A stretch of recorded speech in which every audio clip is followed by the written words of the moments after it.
In the late 7th century, the Byzantine capital of Constantinople faced total annihilation. Hundreds of enemy warships choked the waters of the Bosporus, preparing for a final conquest. Out from the harbor emerged a small fleet of Byzantine dromon ships.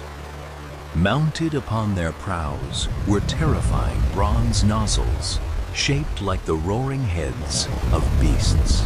With a deafening roar, pressurized liquid erupted from the bronze mouths, igniting mid-air into a relentless torrent of flame that turned the open sea into an inferno.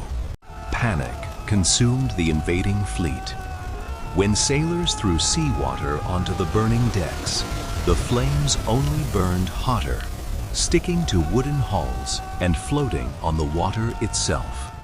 The miraculous weapon was invented by Kallinikos of Heliopolis, a Syrian Christian architect and alchemist who fled to Constantinople carrying the ultimate defense formula.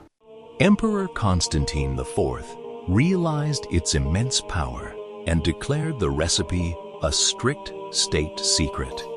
Revealing the formula was deemed high treason against the empire, punishable by death. To protect the secret, the recipe was divided. The alchemists who boiled the chemicals never saw the pumps, and the naval engineers who fired the siphons never knew the ingredients.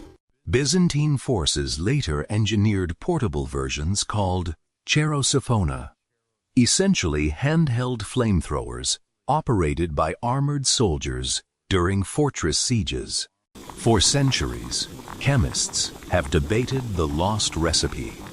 Was it crude petroleum distillate blended with pine resin, sulfur, and quicklime that ignited spontaneously upon contact with water?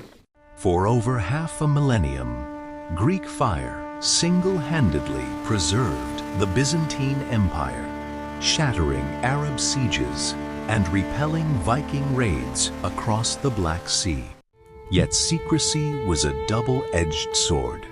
As Constantinople fractured during the Fourth Crusade in 1204, the few families who held the fragmented secrets vanished, and the formula died with them. Today, Greek fire remains one of history's most formidable lost technologies, a fiery testament to ancient engineering that modern science can imitate, but never truly replicate.